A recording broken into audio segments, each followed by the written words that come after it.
Buenas noches, damas y caballeros. Bienvenidos a otro encuentro especial. Antes de comenzar, quiero saber quiénes me acompañan hoy. Comenten desde dónde están viendo y qué hora es por allá. Bueno, vayamos con el primer relato.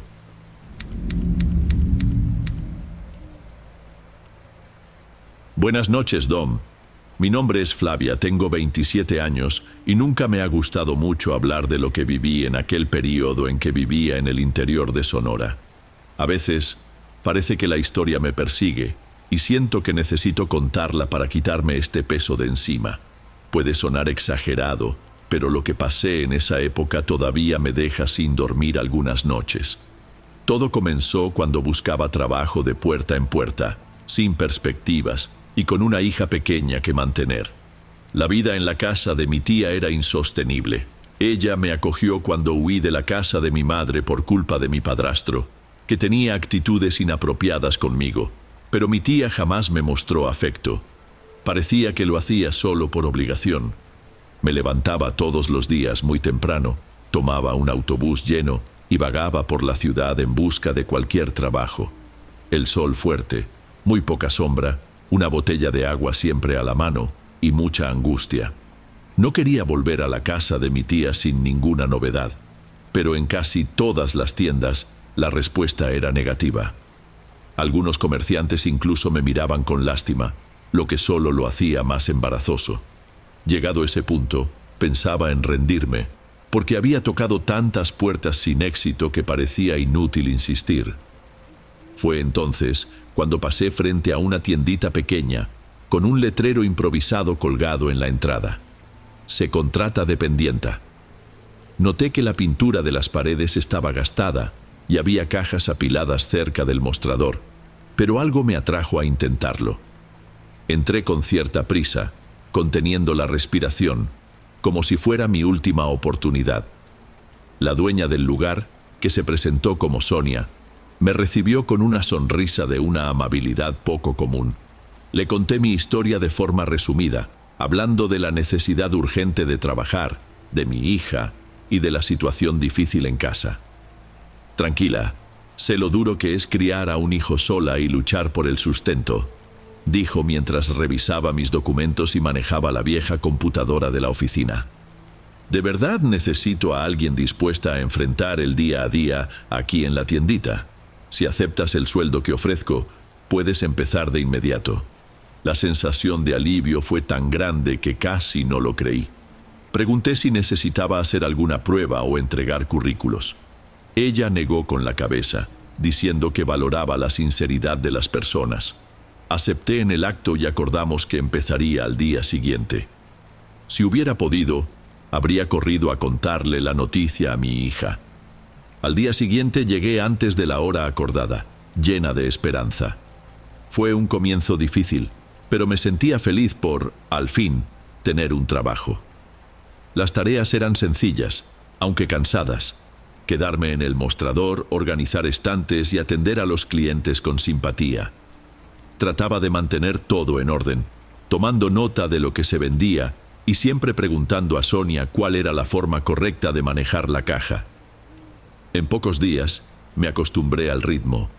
Con el paso de las semanas, noté que Sonia era mucho más reservada de lo que parecía a primera vista. Aún así, me trataba con respeto y me preguntaba por mi hija. Le gustaba saber cómo le iba en la escuelita y de vez en cuando me regalaba frutas o algún producto cercano a la fecha de caducidad para llevar a casa. Eso hacía mucha diferencia para mí. Lo curioso es que había una puerta en la parte trasera de la tiendita que casi nunca se abría. Era de madera oscura, reforzada, y siempre permanecía cerrada con llave.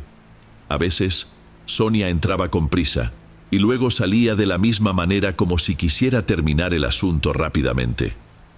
Nunca me atrevía a preguntar qué había allí, porque no quería parecer entrometida.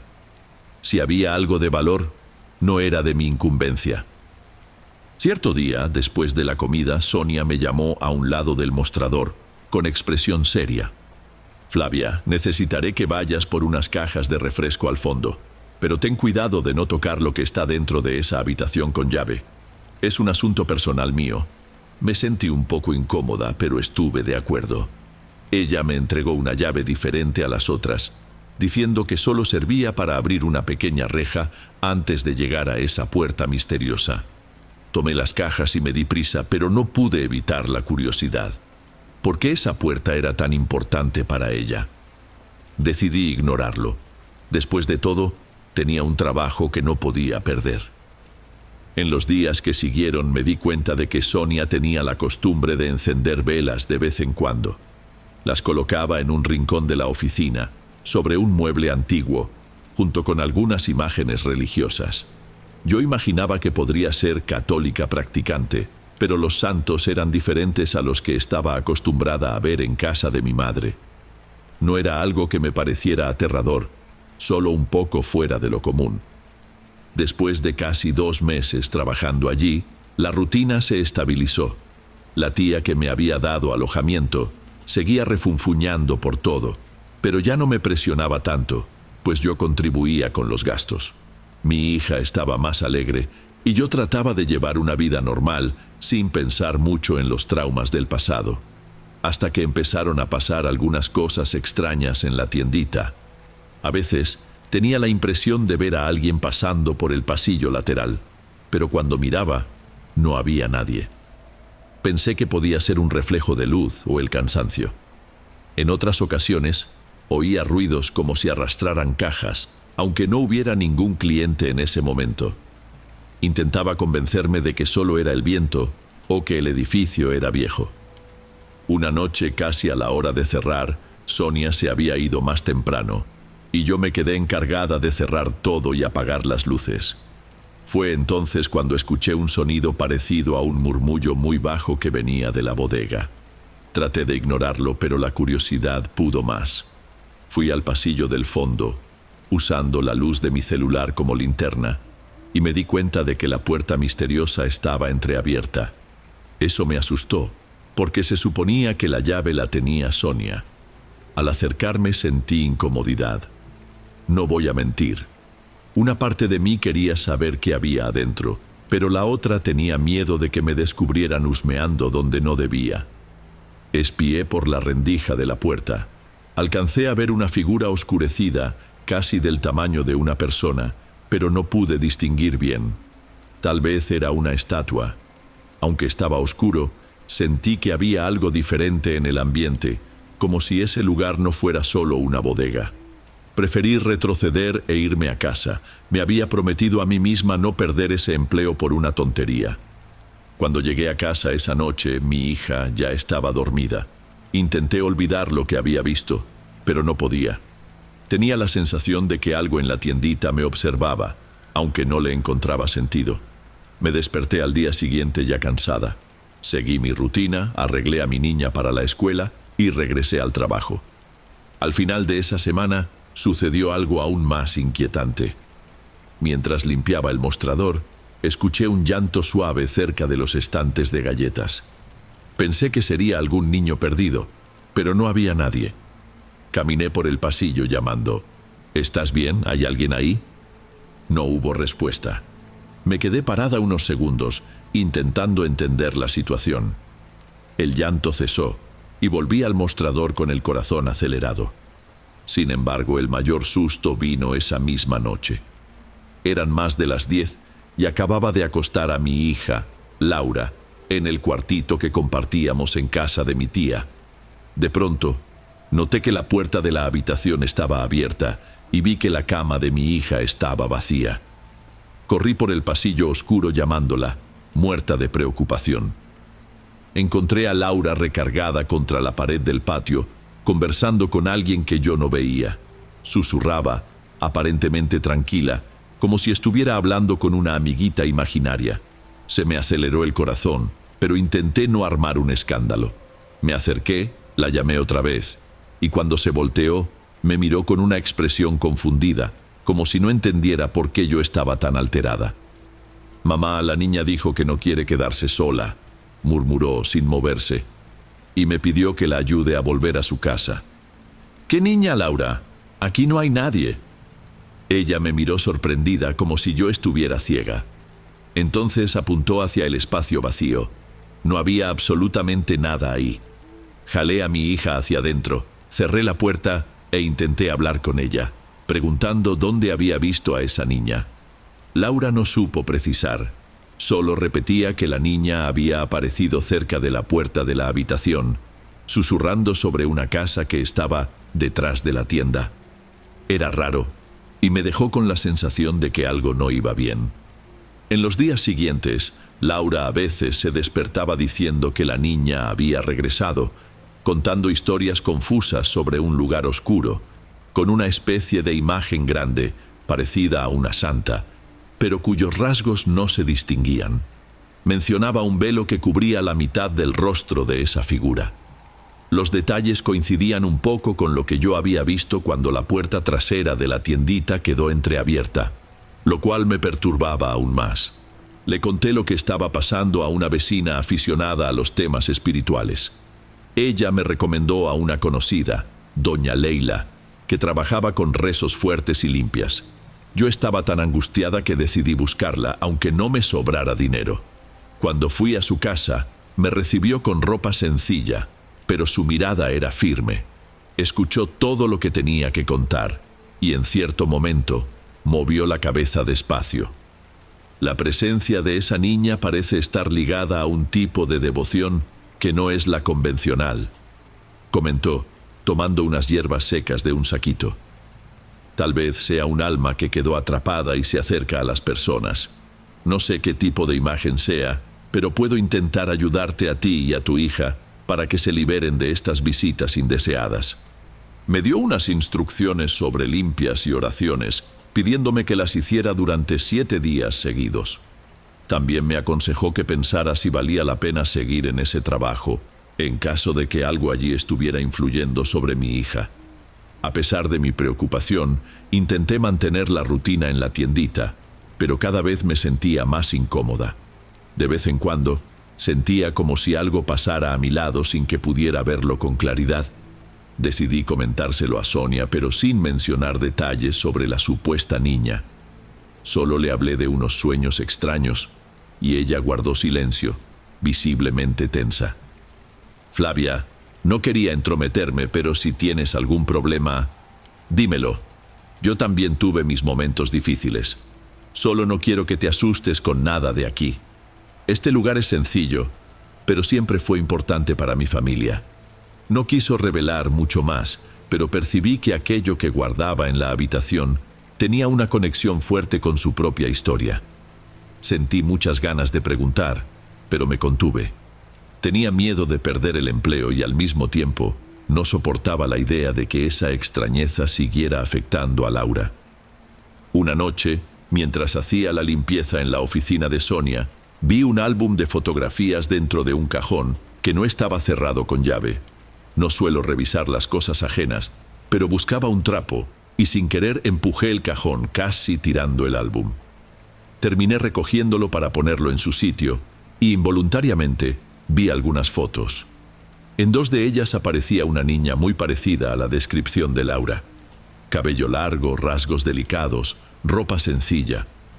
En las imágenes, la niña estaba al lado de Sonia, sonriendo con timidez.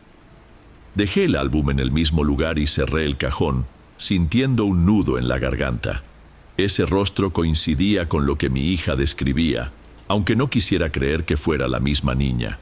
Al fin y al cabo, las fotos parecían antiguas, con los bordes amarillentos, lo cual indicaba que esa niña ya no estaba cerca. El sábado siguiente, tuve que quedarme hasta tarde en la tiendita. Sonia me pidió ayuda para hacer el balance de las ventas del mes. Mientras yo reorganizaba mis anotaciones, volví a escuchar unos pasos en el pasillo lateral. Fui a ver y otra vez, la puerta misteriosa estaba entreabierta.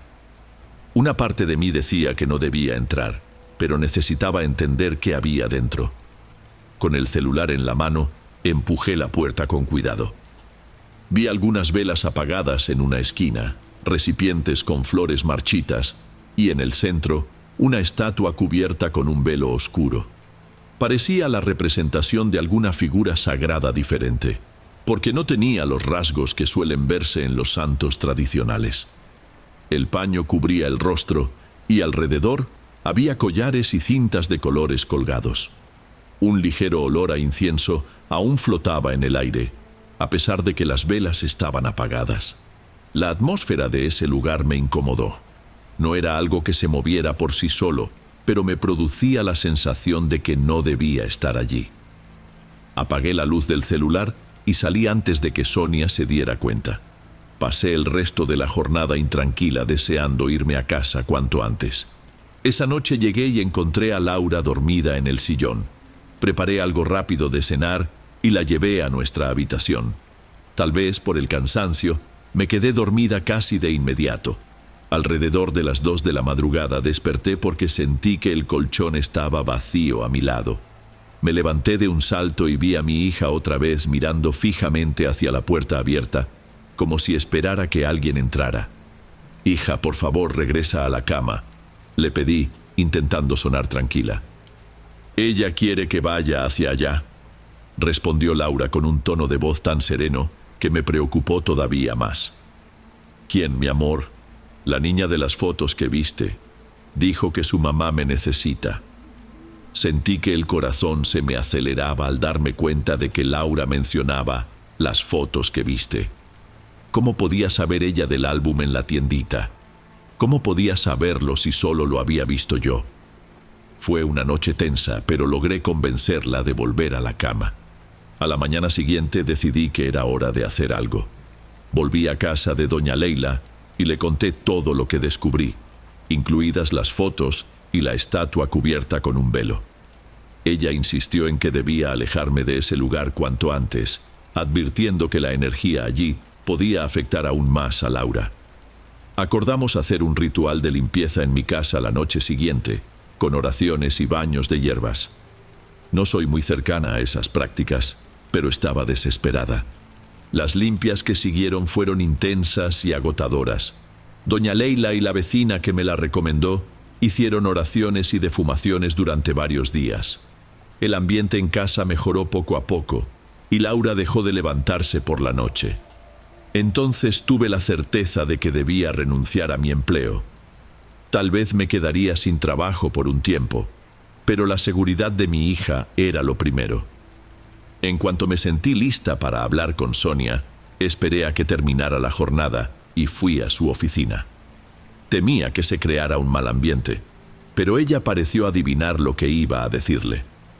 Sin que yo abriera la boca, tomó el álbum de fotos del cajón y me lo entregó.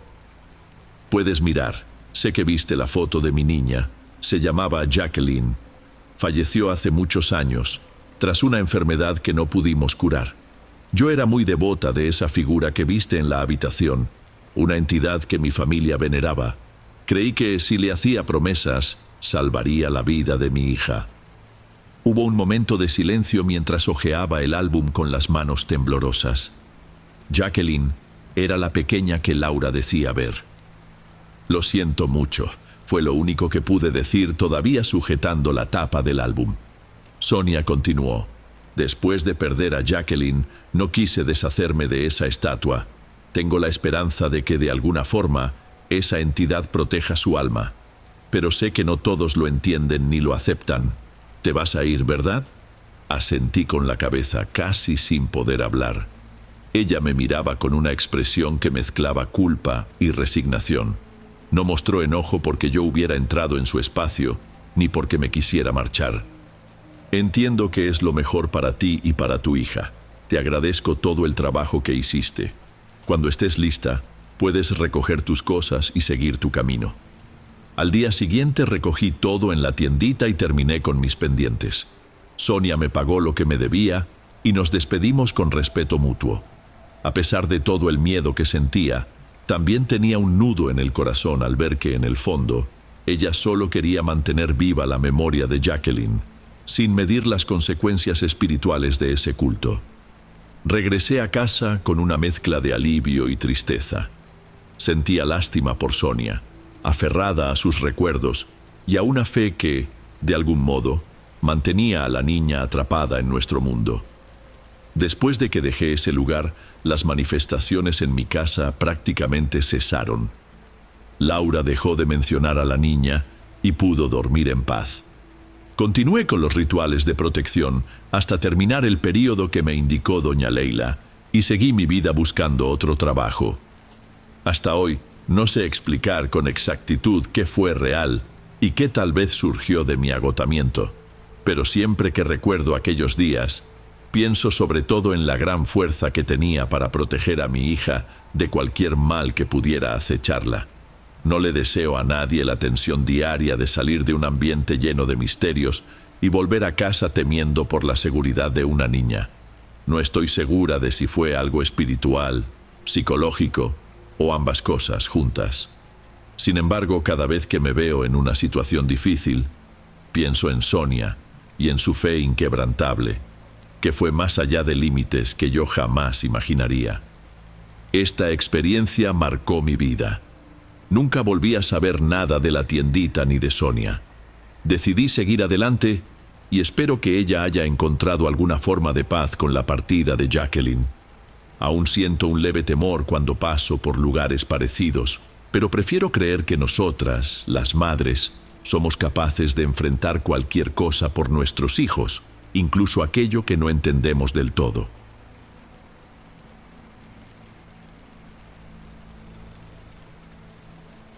Antes de pasar al siguiente relato, asegúrate de estar suscrito al canal y de haber activado la campanita para recibir las próximas historias. Aprecio mucho tu compañía y tu apoyo hace toda la diferencia. Bueno, sigamos.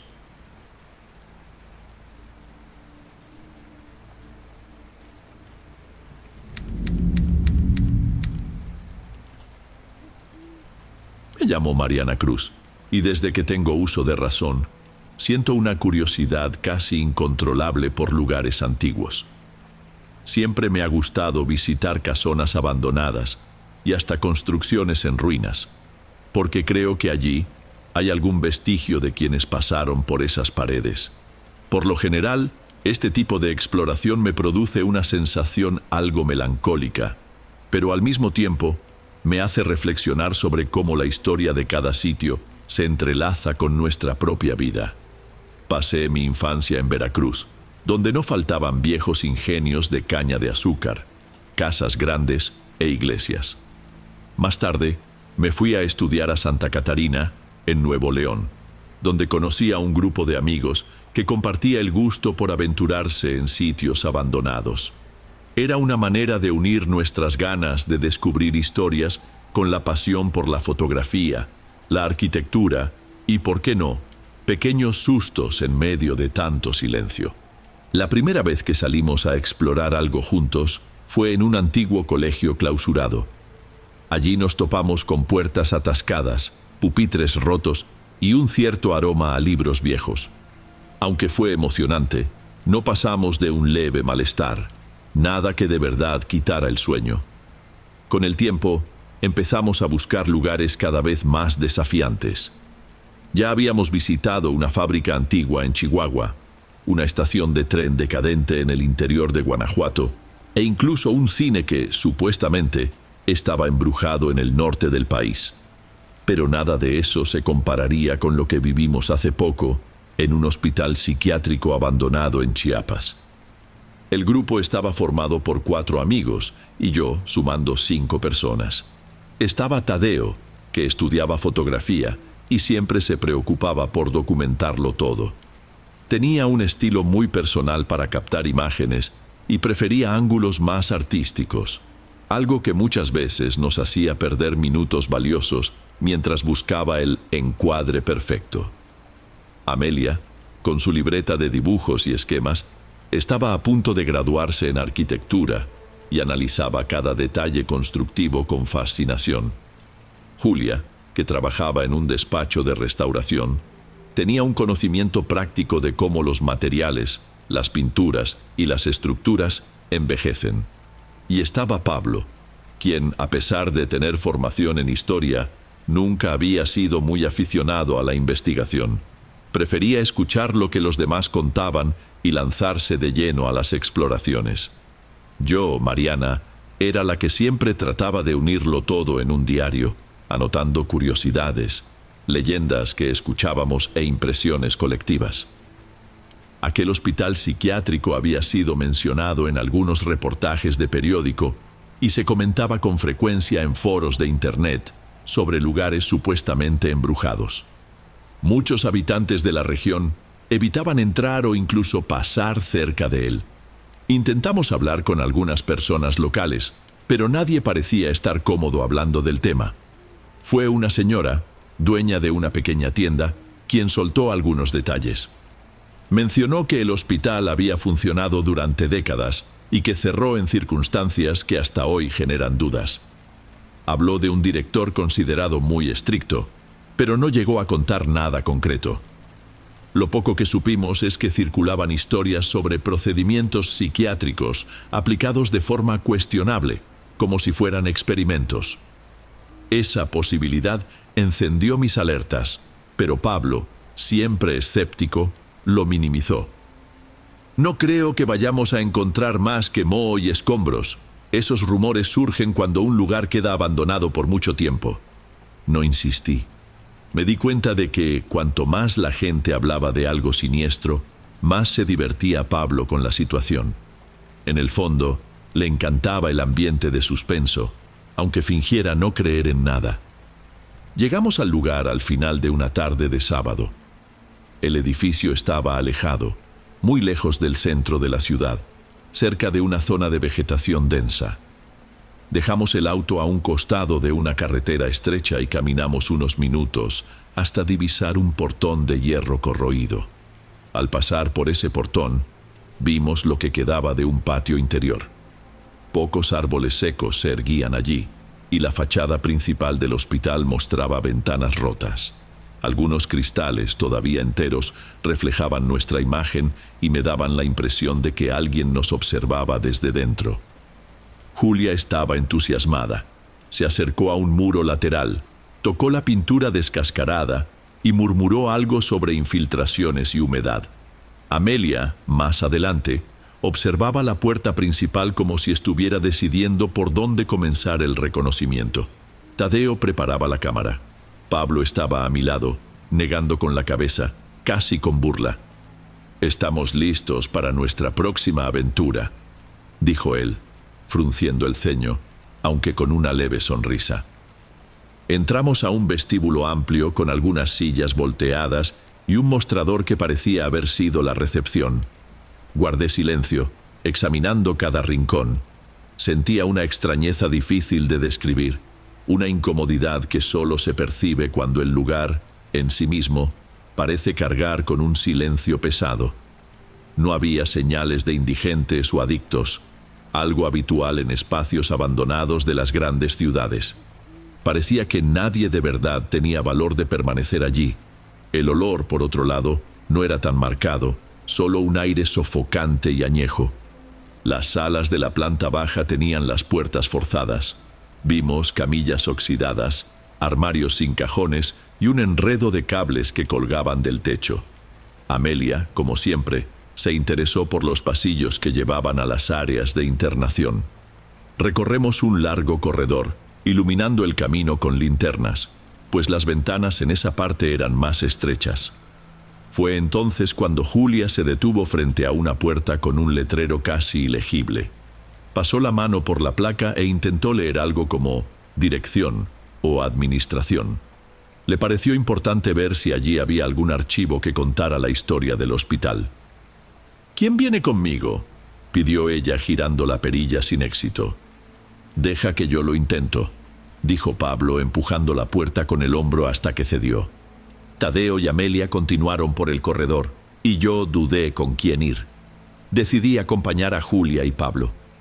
Así, nos dividimos en dos pequeños grupos. Mientras 3 de nosotros entrábamos en ese despacho, los otros 2 siguieron adelante revisando lo que parecían ser cuartos de pacientes. Nada más entrar, noté estanterías caídas y cajones revueltos. Revisé algunos papeles en el suelo, pero todo era muy confuso. Informes médicos, planillas viejas, fichas con anotaciones sobre pacientes. Incluso había hojas amarillentas que describían el uso de ciertos medicamentos prohibidos en la actualidad. Pablo no encontró nada realmente llamativo, además de un sello y un montón de recetas ilegibles. Ya estábamos a punto de irnos cuando Julia descubrió un armario de metal volteado detrás de una mesa. Pidió nuestra ayuda para levantarlo. Estaba abollado, pero seguía cerrado con una traba. Forzamos la puerta hasta que por fin se abrió. Dentro había archivos muy antiguos y un libro de tapas duras, sin título en el lomo, repleto de anotaciones a bolígrafo. Lo hojeamos por encima y notamos que parecía ser el diario personal de alguien que trabajó allí, posiblemente un médico o enfermero. Las entradas estaban fechadas, pero la letra era tan apretada que resultaba difícil de leer. Aún intentaba descifrar algunos pasajes cuando escuchamos a Tadeo gritar en el pasillo: «¡Tienen que ver esto!». Salimos deprisa. Tadeo y Amelia estaban frente a una puerta abierta que conducía a una sala más grande, con ventanas altas. Señalaban una camilla con brazaletes identificativos esparcidos alrededor. Era un escenario casi intacto, como si hubieran dejado todo de un día para otro, sin oportunidad de recoger las pertenencias. Varios brazaletes tenían el mismo apellido repetido, lo cual me intrigó. Parecía que muchos pacientes provenían de la misma familia o algo así. Mientras yo registraba mentalmente esos detalles, Tadeo tomaba fotos y Amelia abría un armario de metal sujeto a la pared. Fue en ese momento cuando un golpe sordo resonó en algún punto distante del hospital. El ruido, apagado, nos hizo intercambiar miradas. Nadie quiso admitirlo, pero sentimos una incomodidad general. Pablo, intentando mantener la calma, dijo que podía ser algo cayendo debido a una corriente de aire. «Mantengámonos juntos», propuso Amelia. Aprobamos la idea. No valía la pena dispersarnos más. Decidimos regresar al vestíbulo y explorar los demás sectores poco a poco. Entonces, me di cuenta de que el libro que encontró Julia ya no estaba en sus manos. Le pregunté si lo había dejado en la sala de donde salimos, y respondió que tal vez lo soltó sobre la mesa al oír el grito de Tadeo. Decidí ir a buscarlo. El resto se quedó en el pasillo, pero no había dado ni 2 pasos cuando una puerta a nuestro costado se cerró sola. El estruendo seco nos hizo estremecer y no tuve valor de abrirla en ese momento. Regresé sola a la oficina de la dirección. Todo lucía como antes, pero el dichoso libro no estaba sobre la mesa. Lo busqué bajo los papeles, en los cajones, en el piso, y nada. En ese instante sentí que algo no encajaba. No había viento, no había nadie más allí conmigo. Aún así, desistí de encontrar el diario y volví al pasillo, alterada, aunque fingiendo que no pasaba nada. Seguimos hacia el piso superior, donde se encontraban las salas de internación prolongada. Tuvimos que iluminar con más fuerza, pues la luz allá arriba era escasa. Las habitaciones eran estrechas, con puertas de metal. Algunas estaban cerradas con llave, otras solo empujadas. Pasamos por una que conservaba mobiliario, una litera de acero, un colchón sucio y un buró. Encima del buró, un vaso rajado y una funda de almohada enrollada. La escena me hizo pensar en lo restringida que debió de ser la vida de esas personas. Tuve la sensación de que el lugar guardaba memorias dolorosas, pero no había nada que comprobara una aparición como tal. Continuamos abriendo puertas y registrándolo todo con la cámara de Tadeo. En cierto momento, Julia notó un problema en el cableado del techo de uno de los corredores, como si un cortocircuito hubiera dejado las lámparas colgando desde hacía años. Dijo que esa estructura frágil podía caer en cualquier momento. Eso nos puso tensos, porque sería peligroso quedarnos allí más de la cuenta. Amelia, no obstante, insistió en avanzar hasta el final del pasillo para mirar algunas salas con ventanas más grandes. Aceptamos, pero con la precaución de salir en cuanto hubiera alguna señal de desplome. Llegamos a una puerta entreabierta, identificada con un letrero que decía «Sala de observación». Fue entonces cuando oí pasos en el piso de abajo.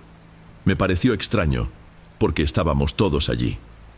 Pablo, que estaba a mi lado, me miró en ese preciso instante y preguntó en voz baja: «¿Tú oíste eso?».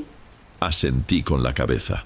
Una inquietud se apoderó de nosotros, pero nadie quiso hablar abiertamente sobre la posibilidad de que hubiera alguien más en el lugar. Tadeo susurró que podía tratarse de un intruso cualquiera. En ese mismo instante escuchamos un portazo, como si forzaran una entrada en algún sitio distante. Ya no parecíamos tan valientes. Pablo pidió mantener la calma, pero se notaba que nadie se sentía seguro. Entramos en la sala de observación, esperando encontrar algo que explicara el nombre. De hecho, había sillas fijadas al piso, algunos estantes vacíos y un pizarrón de notas. Tadeo apuntó la cámara para documentar el entorno. El lente recorrió las paredes sucias y de repente una puerta interior que conducía a otra sala anexa se cerró de golpe. Esta vez fue algo brusco, nada sutil. Amelia soltó una palabrota y retrocedió. Fue como si alguien jalara esa puerta desde el otro lado. Llamamos para ver si había alguien. ¿Quién está ahí? Silencio. Parecía que el aire se volvía irrespirable. Pablo decidió abrir, pero la manija no giraba. Tadeo se acercó, intentando ver por alguna rendija, pero sin éxito. Julia dio un paso atrás, atemorizada. Yo me quedé inmóvil sin saber qué hacer. Fue entonces cuando algo al otro lado empezó a golpear la puerta. 3 golpes secos, rítmicos. Soltamos todo y salimos corriendo. Regresamos al pasillo y bajamos las escaleras lo más rápido posible. Al llegar abajo, vimos una escena que me heló la sangre. Había papeles tirados por el suelo, con huellas nítidas que se dirigían a otro corredor. Eran hojas similares a las que habíamos visto antes, en la planta alta. Pablo me miró e intentó decir algo, pero se contuvo. Me atreví a seguirlas, con curiosidad y miedo a la vez. Las hojas terminaban frente a una puerta doble que parecía dar acceso a un área de uso común. Podía ser un comedor o algo así. Empujé la puerta y me encontré con un salón amplio, lleno de mesas y sillas volteadas. La luz que entraba por algunas claraboyas lo volvía todo un poco blanquecino. En medio del salón había una silla de ruedas color óxido todavía entera. Tadeo fue el primero en notar que la rueda delantera derecha estaba atorada en una grieta del piso, impidiendo que la silla se moviera, pero daba la impresión de que, en cualquier momento, alguien podía empujarla para soltarla. Al mirar alrededor, vi una mancha de pintura oscura en algunas paredes, como si hubieran intentado repintarlas antes de abandonar el lugar. Sentí un desasosiego al imaginar la rutina de quienes comían allí cada día, encerrados en aquella institución. Fue entonces que Julia empezó a sudar y a quejarse de un mareo extraño. Le preguntamos si necesitaba sentarse. Asintió, y Pablo la ayudó a llegar hasta una silla. Amelia trataba de calmarla, diciendo que era probablemente ansiedad, dada la tensión creciente. Tadeo, por su parte, se acercó con curiosidad a una puerta lateral. Ni siquiera la tocó, solo miró. En ese momento, oímos un golpe, y Julia se desplomó en la silla. Tenía la cara pálida, los labios temblorosos, como en estado de shock. «Julia, ¿nos escuchas?», hablé agachándome a su lado. No respondía coherentemente, murmuraba palabras inconexas. Era casi como si estuviera viendo algo que los demás no podíamos ver. Amelia encendió el celular para pedir ayuda, pero no había señal. Pablo y Tadeo intentaron levantarla. Logramos ponerla en pie, pero sus piernas no la sostenían. Yo no quería dejar a nadie allí, pero era urgente encontrar una forma de salir, o al menos un sitio donde pudiéramos pedir ayuda.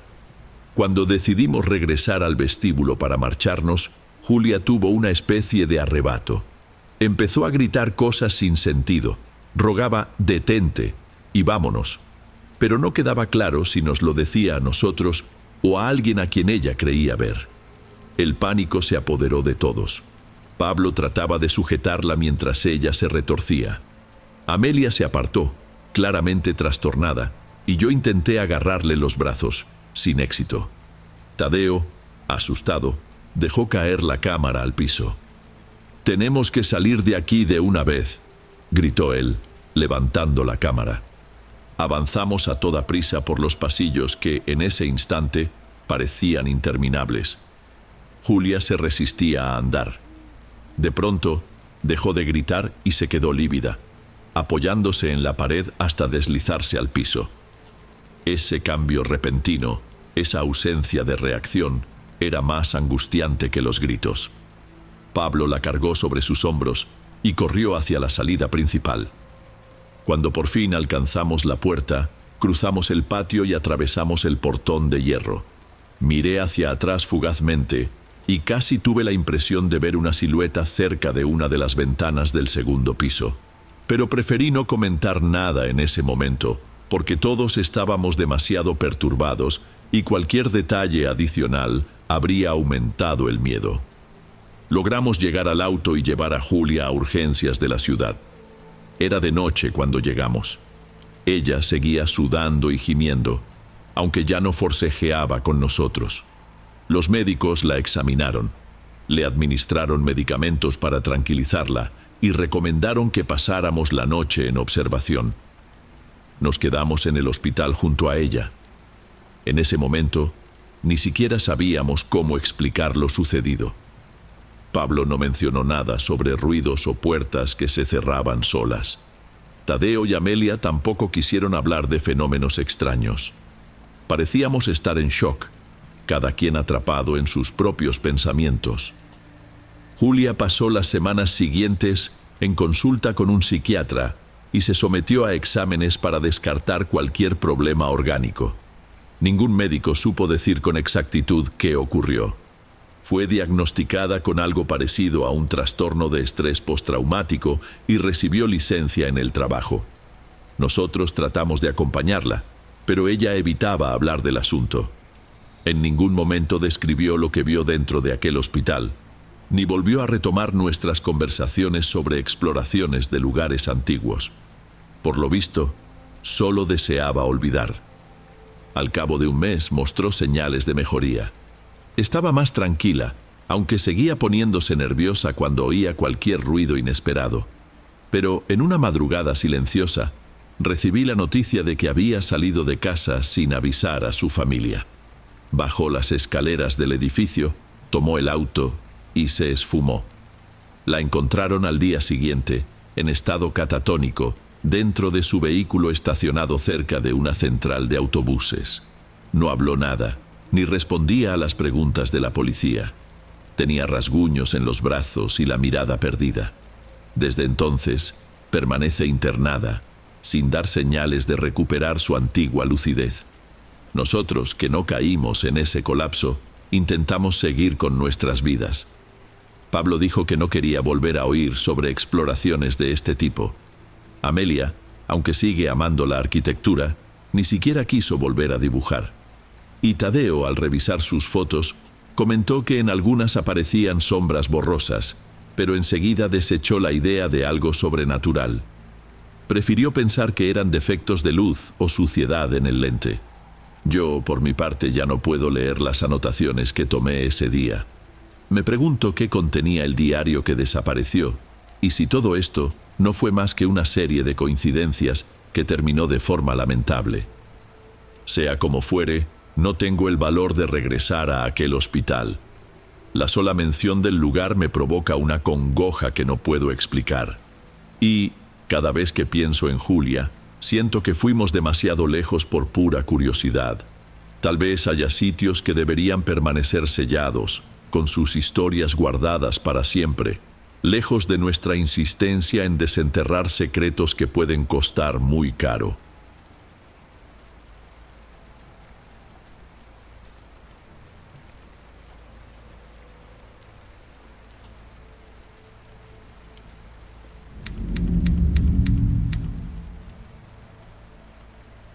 Buenas noches, Dom. Me llamo Karen, tengo casi 30 años y nunca me han gustado mucho los velorios ni las ceremonias fúnebres. Siempre he tenido recelo de enfrentar la muerte de cerca. Sin embargo, cuando murió mi tío Dimas, sentí que no podía rechazar la invitación de mi familia para el funeral. Insistieron en que asistiera a la casa donde él vivió gran parte de su vida, una construcción antigua en el interior del estado de Puebla. No éramos muy cercanos, pero respetaba su memoria. Confieso que algo desde el inicio me incomodaba. Tal vez el recuerdo de las veces en que él se mostró como una persona rígida, casi obsesionada con guardar secretos. Aún así, traté de no aferrarme a suposiciones. Llovió todo el día y al atardecer el cielo estaba cargado, dándole un tono aún más melancólico al viaje. Al llegar, vi una casona de madera, de color deslucido, que parecía resistir el paso del tiempo durante décadas. El terreno era amplio, rodeado de árboles que parecían inclinarse sobre el tejado, como si quisieran proteger o vigilar lo que había dentro. Cada paso que di hacia la entrada me ponía tensa, pero seguí adelante, convencida de que solo se trataba de mi ansiedad habitual frente a los funerales. Dentro de la casa encontré a algunos parientes y conocidos. Reinaba un silencio tan denso que era evidente que nadie se sentía cómodo reuniéndose en ese lugar. Reconocí a mi hermano Guillermo cerca de la puerta y corrí a abrazarlo.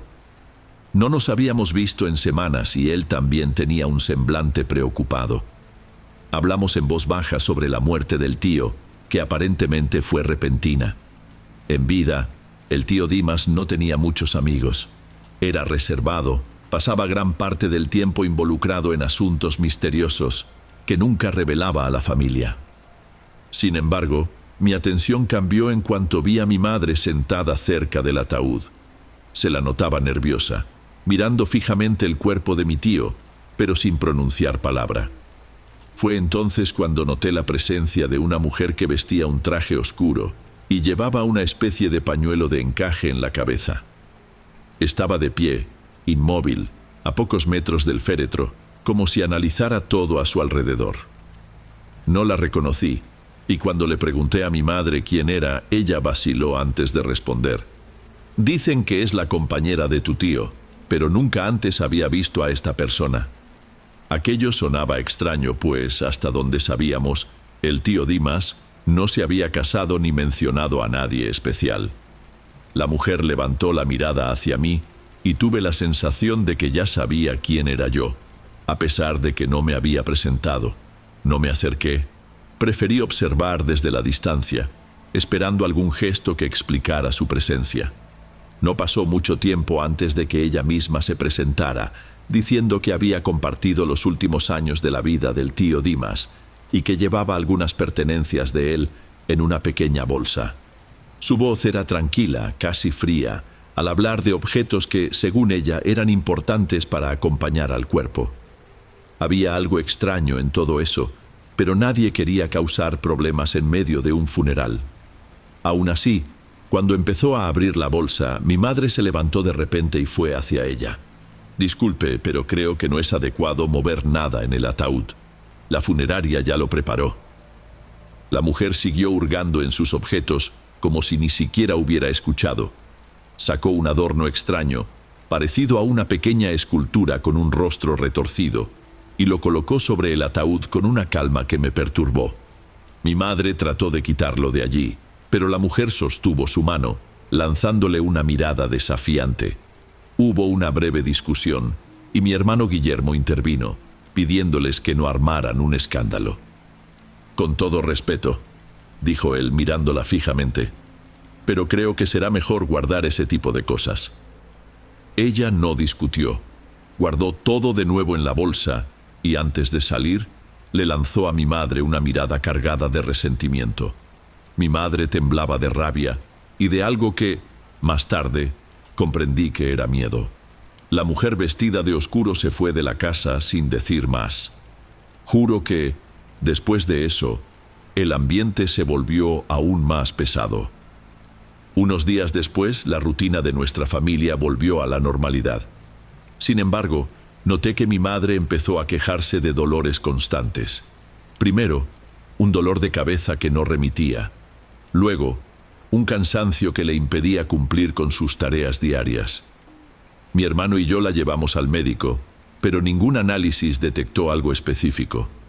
El tiempo fue pasando y ella empeoró. Llegó a pasar días en cama, sin poder levantarse. La preocupación fue en aumento. Como no encontrábamos explicaciones médicas, empezamos a escuchar todo tipo de consejos de familiares. Algunos decían que se trataba de algo espiritual, Otros creían que era una depresión profunda. Aún así, la imagen de aquella mujer en el funeral no salía de mi cabeza. Le conté esto a Guillermo, y él confesó haber sentido algo muy extraño el día del entierro. Cuando vimos que la salud de nuestra madre avanzaba hacia un punto sin solución aparente, comenzamos a considerar buscar ayuda fuera de lo convencional. Fue entonces cuando una vecina nos recomendó a una señora que, según ella, entendía de oraciones y remedios antiguos. Aceptamos la sugerencia porque no teníamos más opciones. Al final de una tarde, tomamos el auto y fuimos a un municipio cercano, conduciendo casi 2 horas hasta llegar a una casa humilde, en un terreno rodeado de vegetación densa. La anciana nos abrió la puerta y nos invitó a pasar. Las ventanas estaban cubiertas con tablas, y había varias imágenes de santos, velas y botellas de hierbas repartidas por los muebles. «Creo que saben que no hago milagros», dijo la anciana mientras nos pedía que tomáramos asiento. «Pero puedo ver que está rondando sus vidas». Le explicamos lo que había sucedido desde el funeral, la aparición de aquella mujer desconocida, la plática sobre objetos extraños, la enfermedad de mi madre. La anciana escuchó todo en silencio, y al final pidió que le entregara un pañuelo que mi madre había usado recientemente. Pasó el pañuelo sobre algunas velas encendidas, murmuró palabras que sonaban como una oración o un tipo de cántico, y luego nos miró con evidente preocupación. Esto que afecta a su madre no es algo sencillo de alejar. Alguien hizo un trabajo muy pesado, probablemente usando malos sentimientos y lugares ocultos. La idea de que alguien hubiera causado deliberadamente daño a nuestra familia me revolvía el estómago. No era tan escéptica como para ignorarlo todo, pero pensar que existiera una intención tan enferma me dejó aturdida. Guillermo no pudo disimular su enojo. Le preguntó a la anciana qué podíamos hacer. Ella vaciló un instante antes de responder. Hay oraciones fuertes y rituales que traen bendiciones, pero, en ciertos casos, el mal está tan arraigado que solo se anula con algo del mismo tipo. Dejó en el aire la posibilidad de acudir a alguien que trabaja directamente con fuerzas mucho más oscuras que las simples plegarias. Al principio, rechazamos la idea. Parecía absurda y arriesgada. Pero la salud de mi madre se deterioró más rápido de lo que imaginábamos. En poco tiempo, comenzó a tener fiebres altas y delirios. Cada noche era un nuevo temor y el miedo nos consumió. Así fue como terminamos consultando a otra persona, recomendada por la misma anciana, quien dijo conocer un camino alternativo. No mencionaré su nombre, pero era un hombre que vivía en una zona rural, cerca de un pastizal abandonado. Al llegar, notamos que su casa era grande y apenas iluminada, como si pretendiera ahuyentar a los visitantes. Nos recibió con cierta hospitalidad, pero no tardó en confesar que trabajaba con algo relacionado con el otro lado, como él lo llamó. Si necesitan anular una maldad pesada, quizás solo puedan lograrlo haciendo un acuerdo con fuerzas que no suelen tener piedad, dijo sin rodeos. Salimos de allí perturbados, pero terminamos aceptando su propuesta. Necesitábamos hacer lo que fuera para salvar a nuestra madre. El ritual se programó para la noche siguiente, en el cementerio de un pueblo cercano. Cuando llegamos a la entrada pasaba ya de la medianoche. Había un vigilante, pero no se opuso al soborno que aquel hombre le dio en forma de dinero y una botella de licor barato. Entramos a ese lugar sin saber con certeza qué haríamos o cómo debíamos reaccionar. El hombre colocó una especie de saco en el suelo y nos pidió que rezáramos en silencio por la recuperación de nuestra madre, concentrándonos en todo lo que ella significaba para nosotros. Quizá porque estaba nerviosa, sentí mareo. Guillermo también parecía abrumado, pero decidido en su petición. El hombre encendió velas cerca de una tumba antigua, donde había una cruz de hierro oxidado, y comenzó a hablar en voz baja, como si recitara frases aprendidas de memoria. No vi nada extraordinario, aparte de una ansiedad profunda, como si temiéramos un desenlace incierto. Después de varios minutos, el hombre dio por terminado el ritual y nos pidió que nos fuéramos rápido. Dijo que habíamos cumplido con nuestra parte, pero que debíamos ser conscientes de que siempre hay consecuencias cuando se hace una petición de esa naturaleza. Era tarde para arrepentirse. Lo único que nos importaba era la recuperación de mi madre. Volví a casa con el corazón en la mano. Encontré a mi madre durmiendo en el sofá, sin fiebre, respirando con más tranquilidad de la que había mostrado en días. El mayor impacto fue verla despertar al día siguiente con más ánimo, como si lo peor hubiera pasado. En una semana ya caminaba por la casa, retomando sus actividades, aún un poco débil, pero sin dolor. Parecía increíble. Guillermo y yo tratamos de retomar la rutina, pero con la conciencia de que algo muy serio había sucedido. Siempre me pregunto si, de verdad, fuimos víctimas de una fuerza maligna, o si todo no fue más que una gran coincidencia, sumada a nuestro desespero. Sea como sea, evitamos tocar el tema frente a mi madre, quien no recuerda con detalle las crisis que vivió. Hasta el día de hoy, no hemos vuelto a ver a aquella mujer del funeral. No sabemos con certeza qué pretendía, ni siquiera si era realmente la compañera del tío Dimas. Algunos primos comentan que él tenía interés en temas ocultos y que por ello podría haber aparecido esa mujer. Otras personas sugieren que todo es superstición nuestra, fruto de la impresión que nos causó aquel momento. La verdad es que nunca más he pisado aquel cementerio. Volví a mi vida, pero a veces, cuando el silencio de la noche me toma por sorpresa, recuerdo los pasos que di en esa oscuridad. Solo le pido a Dios que la ayuda que buscamos no haya cobrado un precio mayor de lo que imaginamos. En momentos así, miro a mi madre, agradecida por tenerla cerca y al mismo tiempo asustada ante la posibilidad de que exista una sombra rondándonos.